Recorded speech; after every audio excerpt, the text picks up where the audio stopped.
What up, my freaks? RuinusInsight here with part 45 of my Total Warhammer 3 Valkia, the Bloody Immortal Empires campaign. So as we saw last time, we have moved into the Darklands with Daemonhunters finding a nice little battle against the Orcs and taking out the last of the Darklands holdings for Grimgor. He's now down to only 2 territories, which we should be able to take out shortly, and then he'll be dead. We could actually probably vassalize him if we really wanted to, but he hates us so much that I don't think it's really worth the effort. Plus, all of our allies really dislike him. I feel like it's much better to just go for Azhag. He's at minus 303, which is also kind of...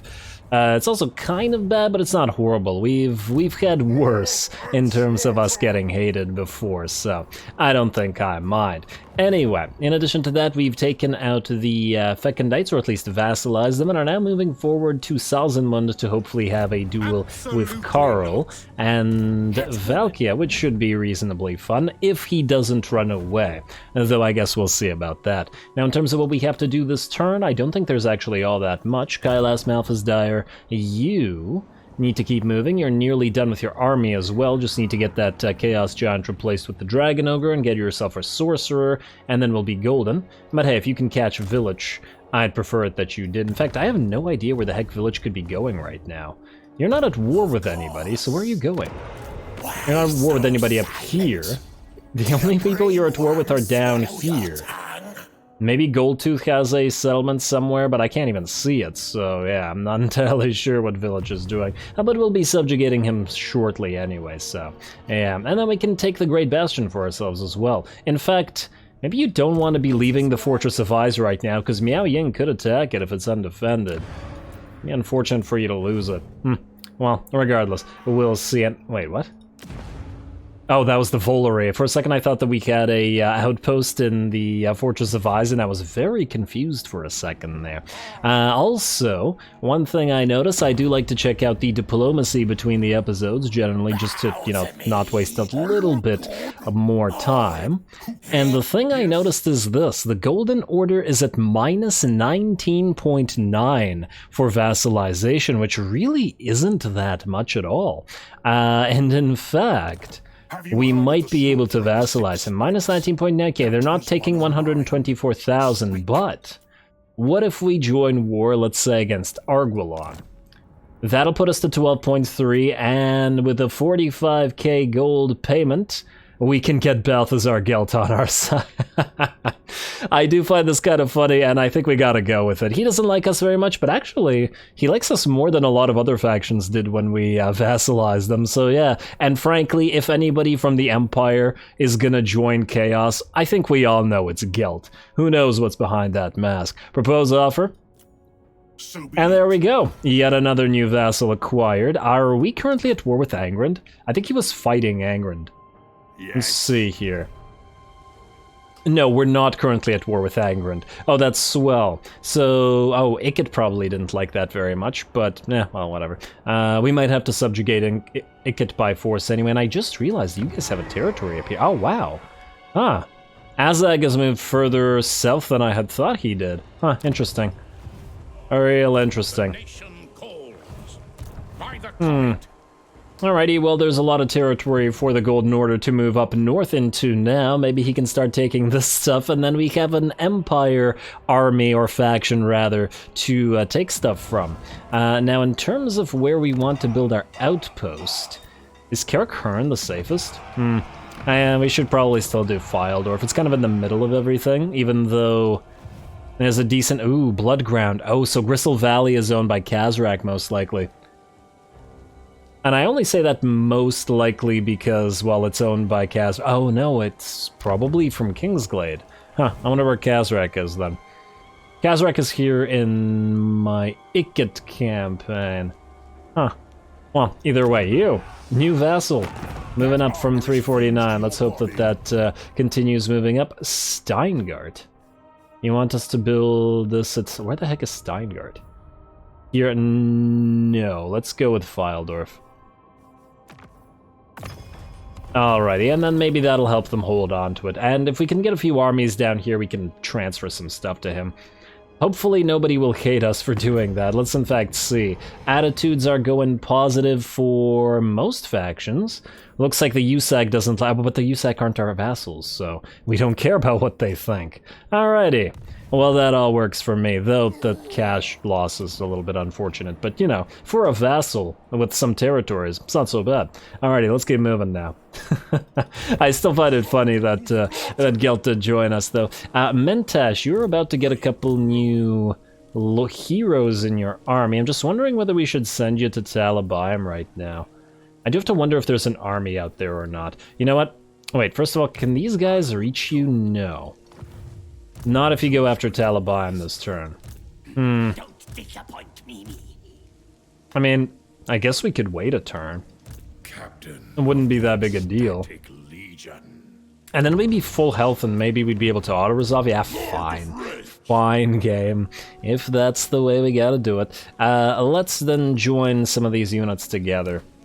And, ooh, wait, do we replace the doggos instead? We were going to replace them with Fleshhounds anyway, which we don't have access to right now. Now, these guys will be knights, these guys will be like, yeah, fine. We'll get rid of the Chaos Warhounds. Not that I dislike them, mind you, but, yeah. The Fleshhounds are just plain superior. And do that for now, and then you two can join the army. Here and here, thank you. And you sit there for one more turn. Oh, so we can build something at Azhag. What does the wood thing do for you? Oh, for the love of... this gives us ammunition. Fine, just build it. Just build it. Maybe we'll keep it, but maybe we'll give it away. Mostly because, well, yeah, we can get a little bit of benefit from that. It's not so big, and this is a territory capital, so a few of our allies might actually get something good happening there. Anyway, Fragnus, you can continue defending, though we'll upgrade your unit here to a Khorne unit. Oh, dual axes. There we go. And, okay, we got a bunch of heroes to move around. Alright, let's begin with that then. Mercy. To Monfog you go.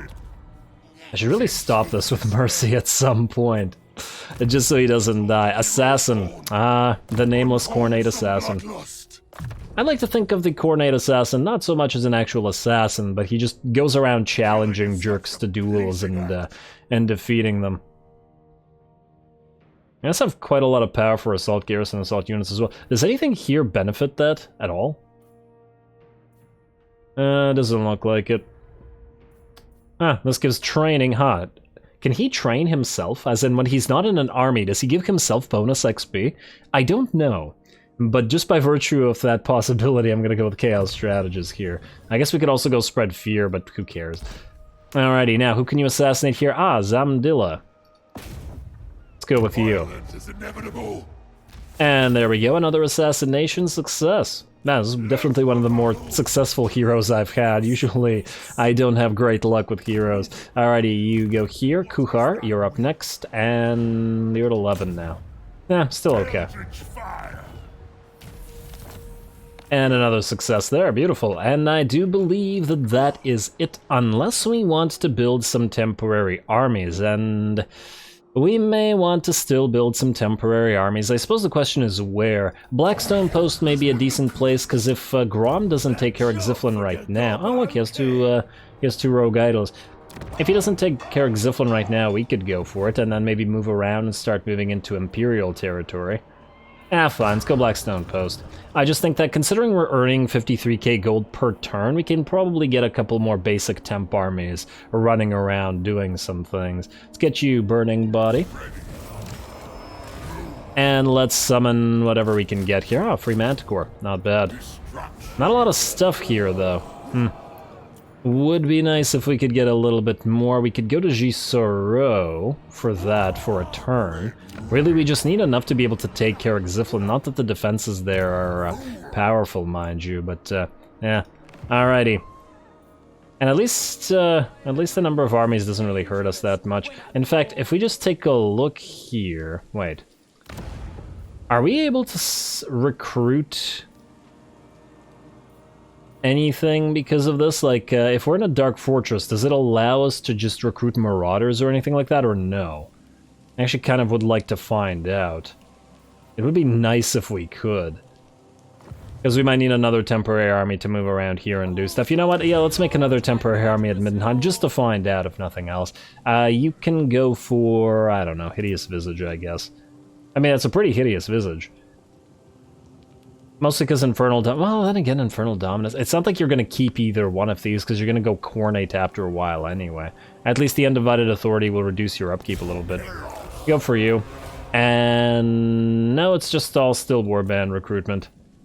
Plus Allied recruitment. Oh, yes, Allied recruitment does make me think that maybe we can center one of these armies around some Allied stuff. I'll have to think about that, as to which Allied stuff in particular. There is a lot of stuff now that we didn't have access to before.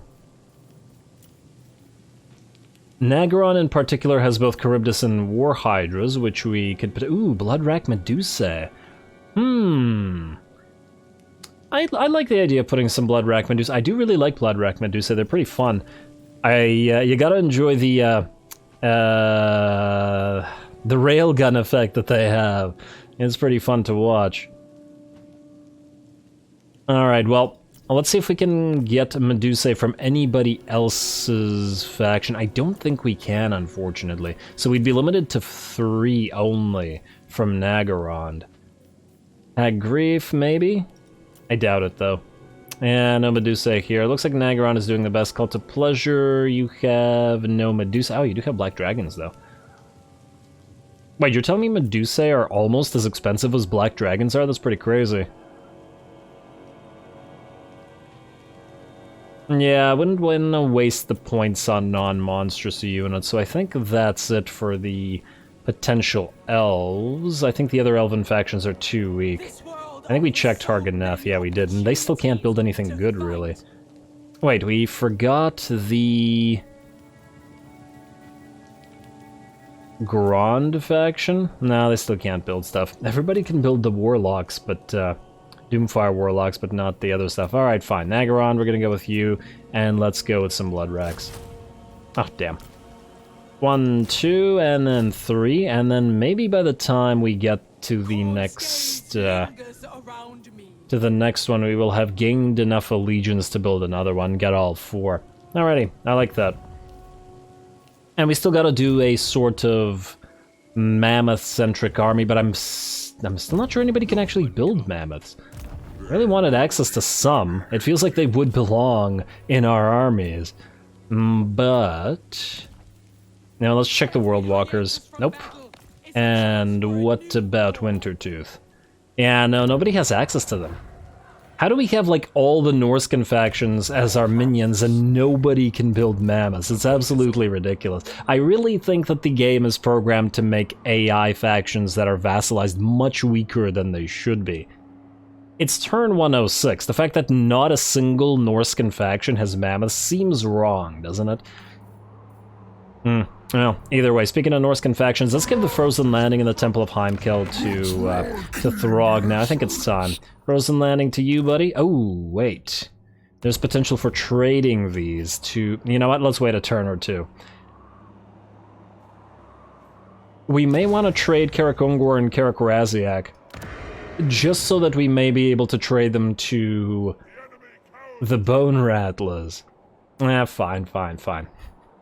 A little bit annoying, but we can wait. Alright, let's end the turn. Let's see if Ventress Zoratiller has himself a fight here against Mr. Azhag. Are your items okay? Yeah, these were gotten temporarily, but I think they're fine. And your fightiness is also fine, at least in terms of the items. We can get your Deadly Blade, so we can get your Foe Seeker ASAP as well. Alrighty, here we go. Unassigned skill points, Path to Glory available, Commandment available. Fort Bergbus, alright, fine. You can have yourself some... They've come to the wrong place. Upgrade available, again, Commandment available. Foster cults here for the construction cost reduction, I guess. Not that we really care about Tsar Nagran, to mind you. In fact, you know what, screw it, just go to they've come to the wrong place, because we're not going to build anything at Tsar Nagran if we're trading it away anyway, right? So who cares? Alrighty, well, let's see about this.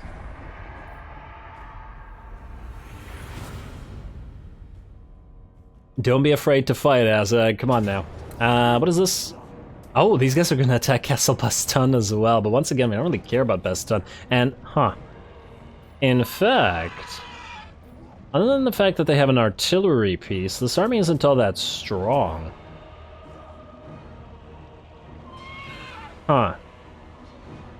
Is Castle Baston a field battle, I wonder? No, but this still feels like a waste of time. You know what, screw it, I don't really care about this. They're not even going to take it over, they're just going to sack it? Seems like a bad idea. I wonder if we can just reach that army and destroy it now. I guess we'll find out shortly. Grom is supposed to move here and take them out for us anyway. But it's Azhag that we care about. Alrighty, come on now. Reichland, Golden Order, where are you, orcs? Alright, there's the dwarfs. Orcs gotta be next, and here we are. Yes, he will indeed attack us. He's got a little bit of a reinforcement. I guess that is his Wa. Of course, Azhag himself is going to be quite a problem. I don't think that that Ventress could defeat him. 87-72. Actually, his stats, he does outstat Azhag, but that might be a on paper outstatting. In reality, Azhag might be stronger. He does have also Spirit Leech spam, which is quite devastating in a duel, and he has all his legendary pieces. Oh damn, 15 physical resistance and 15 ward save. Azhag's Ard armor is good. And 6 melee defense and 15 armor? Wow. Is this me, or is that one of the better, or one of the best armor pieces that anybody has in the game? I never knew that his armor piece was that good, damn. It's like a super armor of destiny. Very nice. Azhag's got himself some nice items. I don't really care about the case of Nagash. Too bad you can't steal a few of these, but anyway, we're obviously gonna fight this cinematically. Looks pretty fun to me. Let's get to it.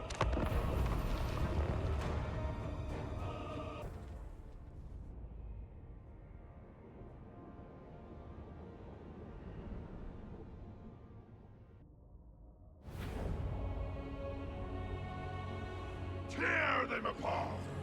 Take their skulls! Soak this land with their blood! For Khorne!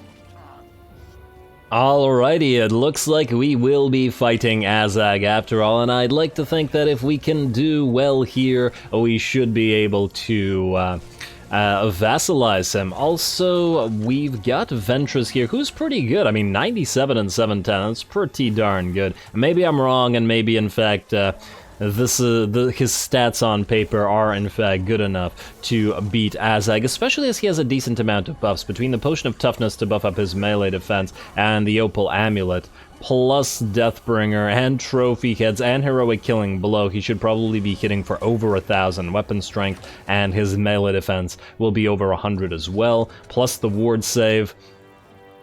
Yeah, I think maybe he should be able to defeat Azhag in a duel. Poison and spells taken into consideration as well. Anyway, this time for once the enemy is going to be coming to us, so we're going to make use of some of the terrain here, the block over little plateau, little cliffside, whatever thing going on here, and then over here we've set up all of our Chaos Warriors of Khorne between them, and hopefully the enemy will essentially funnel themselves into attacking here. Obviously we're going to keep Ventress out front in the hopes that Azhag does charge him, and then we've got reinforcing units in the back, our Marauder of Horsemen and our Fleshhounds. I was originally going to send them out to harass some enemy units, maybe catch some boar boys, but then I decided not to, so we're going to just move them back there shortly. Anyway, we're going to speed it up a little bit. The enemy is waiting for its reinforcements to come in, and then it will, I am sure, come to us since they did attack us, and there they go. Waited long enough. Here comes Azhag, and he is moving way in front of the rest of his army, which certainly works for us. He's going to pop a Spirit Leech, and he's used something on our poor flesh hands, but that's just fine. There's another Spirit Leech, but now the doggos are going to move away while our Lord moves forward. There we go. Obviously don't want the doggos out front. And let's see, Azhag, will you land? Will you duel? It looks like you will, buddy. Is this going to be a good idea for you? I'm not entirely sure. Let's find out. Here come the buffs on our guy. Of course, the enemy army is moving in. We can see those trolls in the distance getting bigger and bigger as they move forward. Alrighty, let's just briefly compare the stats with the buffs here. Ooh, that's a nice shot, though. How close can we get the camera before everybody disappears?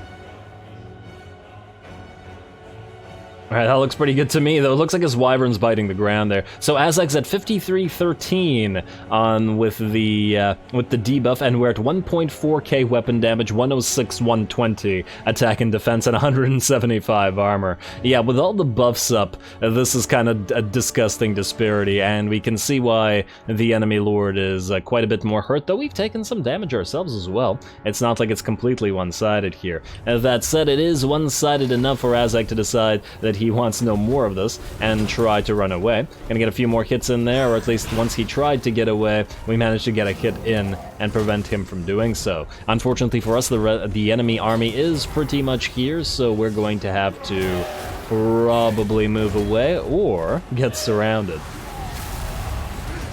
And let's see, he is using Azhag's armor, but he is down to 2000 HP, and unfortunately, at this point, Ventress does get surrounded, so he can't chase him down. But oh well, he did pretty great in my opinion. It looks like Azhag is going to continue the fight, however, going to move around and then drop down in the middle of our army, perhaps to go after our sorcerer or after our War Shrine of Khorne.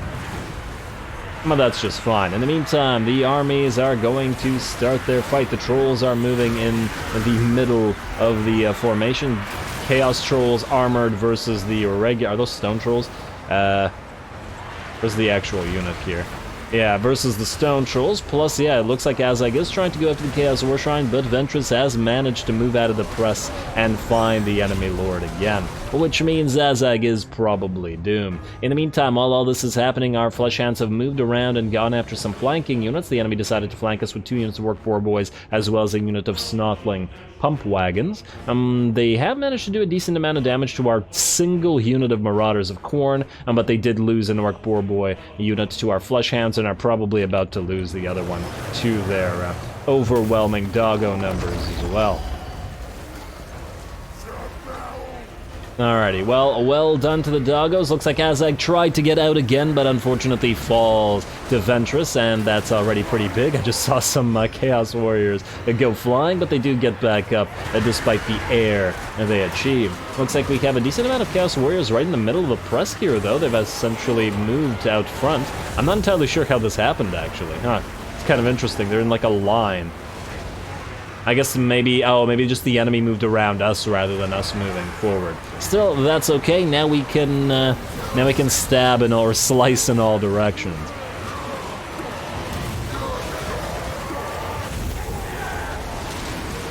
And there we go. Ooh, as we can see, all the archers are trying to focus it down. Our Chaos War Shrine of Khorne, which is dropping down to about half HP. A little bit dangerous for them. Gonna pop a burning head directly through them, and we are moving our Flesh Hounds of Khorne to both chase the cav as well as to go after those range units. Can't be having them kill the War Shrine. So here come our Marauder Horsemen, chucking the occasional axe into the enemy line, but more importantly, stopping those archers from firing. And same thing, of course, goes to the Flesh Hounds. The Flesh Hounds have also found and surrounded a unit of stone trolls. We could have sent the Marauder Horsemen at them, but I felt like the Flesh Hounds would have probably done better. Anyway, it looks like the enemy army has nearly collapsed. Their center line is certainly running out of numbers here. And it looks like the Chaos Trolls have managed to defeat the Stone Trolls, and the Gobos are starting to run away. There we go, now time to give chase to them, and I do believe with that the entire enemy army and decides to rout. Of course, we have quite a lot of chasing prowess in this particular army, with 4 units of Flesh Hounds, plus those 2 units of Marauder Horsemen, though we probably do want to replace them with Chaos Knights eventually. Especially as the Chaos Knights can work together with the Flesh Hounds really well. But also we do have Trolls in here which are pretty good at chasing. There we go, very nice everybody. Very, very nice. And how much HP was Ventress left? About half HP. Yeah, but fortunately he can heal a little bit with his potion of toughness if he gets into another battle. Anyway, there we go. Let's speed this up. We're going to obviously try to kill every single unit, or every single unit that we can catch at the very least, and we should be able to catch most of them, if nothing else. Some of the cav will get away, like those goblin wolf chariots, but pretty much any infantry unit is doomed here. Obviously, the more units we kill, the less units are left, the weaker the faction feels, and the more likely they will be to be susceptible to our vassalization of them. And it's looking like they'll be, well, a lot more likely by the virtue of the fact that this army is pretty much destroyed. Also, we're not all that hurt. It looks like about 200 units nearly exactly lost on our side, which is not too bad at all. We might need a heal, but we also might be able to even attack the Silver Pinnacle without a heal. There we go, obviously a decisive victory, as the enemy couldn't break through this nice little terrain advantage that the map afforded us. Kind of nice not to be the attackers on occasion, but on rare occasion, I should say, because it doesn't feel coordinated enough. Still, it does work sometimes.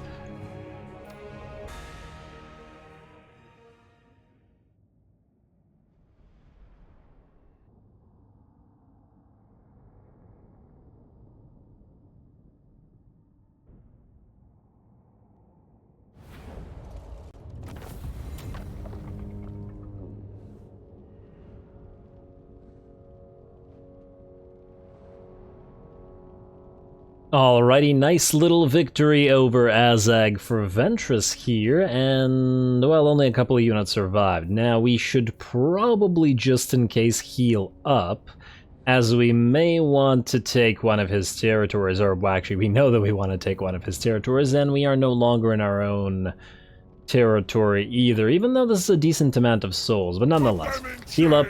He's probably going to run to the Silver Pinnacle and start recruiting, unless that entire army is dead. I don't see it anymore. I suppose it could have ran somewhere else. I'm curious to see whether these guys would be willing to vassalize or be vassalized right away, though, so let's wait until the end of the turn. Let's find out. They are a lot weaker now that they're missing that main army, of course.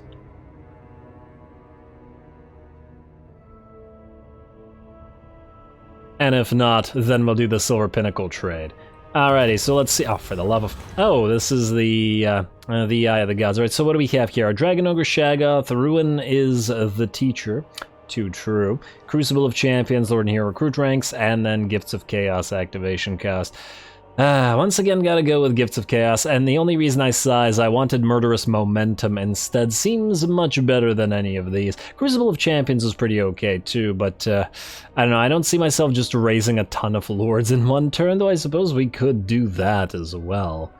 Not like this makes much of a difference considering the sheer amount of souls that we have, but there are a few more things that we probably want to acquire right now. You know what, let's do Gift of Choice at least one more time, and then maybe we'll swap it out for other stuff later. Now, you got your 30% spell resistant Ventress, so that's quite nice. In fact, I'm sure lots and lots of Khornate stuff, Khornate lords would really love that. Province secured Ostland, great. Settlement besieged Krakadrak, ready for duty Kuchar Slavemaker. You were the one who... Where is Kuchar Slavemaker? You were a tech thief, right, Kuchar? Were you a tech thief that died? Chaos War Shrine, wait. Who were you again? It's been such a long time since we dealt with you. You have Steel Tech and Specialist, but you were starting to move through this stuff as well. And you have Scaled Skin. I think... And I could be wrong, but I think this guy was supposed to Steel Tech and then later on join an army, but right now we don't have an army for you to join, which is kind of the issue here. And, oh, Grom is trying to go for Marienburg. I'd really prefer that he didn't do that, if possible, game. Well, I guess we'll have to deal with that later, and, oh, this guy's actually out of range of Castle Baston. Not that we really care about Castle Baston, mind you. You could retake Aquitaine without too much trouble, though, if you wanted to, but that would probably leave Bordelot open, though this army may not be able to physically take Bordelot because of the Chaos Warriors there. We'll have to see that. But anyway, none of that is as important as the possible vassalization, so let's see. 21 for peace, 27 for become vassal. So we're at minus 26 now. What if we join war against Gorequeen? Minus 13, and the money is 37k, but it is there, and we can indeed vassalize you. Lovely. Lovely, which I guess is what we're going to do. Propose offer. Alrighty, and hopefully you'll like us a lot more. This does, however, mean we are immediately at war with Gorequeen, and we didn't ask our other allies to join said war. Or did we? Oh, no, they are at war. Wait, no, they're not. There it is, Gorequeen. We could ask a few of them. It's really cheap to get them to actually join here. I'm just not sure that we need to. Oh, this guy isn't at war with them. That's kind of funny. But you know what? We will ask you, if nothing else, to join war against Gorequeen. Watch him be like, no. Yeah, minus 97. Well, we did just destroy his army, so it's only fair. Alrighty, well then, we're going to move Ventress Zorateller up here via March Stance. And we'll have him go after Gorequeen and start transferring territory over. This also means that there's a fairly high likelihood that these guys are going to be coming for us in fairly large numbers. And actually them not being at war with our vassal is good because they can't then steal Oakenhammer back, which is kind of funny. Yeah. I do have to wonder whether we'd be able to vassalize any of the dwarfs, but yeah, our collection of vassals continues to grow. Seducers of Slaanesh, ooh, I see a few negatives here, and they probably don't like that vassalization very much. Yeah, wow. They really didn't like that one. Oh well. Once we declare a few more wars and a few more other factions, I'm sure they will deal with it. Plus, it's probably not a massive reduction. Oh, wow, look at that. If we really wanted to, we might be able to force Clan Angren to join us as well. Who are you at war with? We could probably pick just one of these, any one, like the Bloody Hands, for example, and have them become our vassals as well. I kind of find that funny. But a lot of our new vassals would also probably not be super happy with us. But the idea of having some dwarfs join us, it does also tickle me a little bit. You know, I'll give that some thought, but for now I think we're out of time, and I am going to have to call this episode here. Plenty more stuff to do. We do have to declare war on Imric shortly, as he will not become a vassal. He just doesn't like us enough to do it.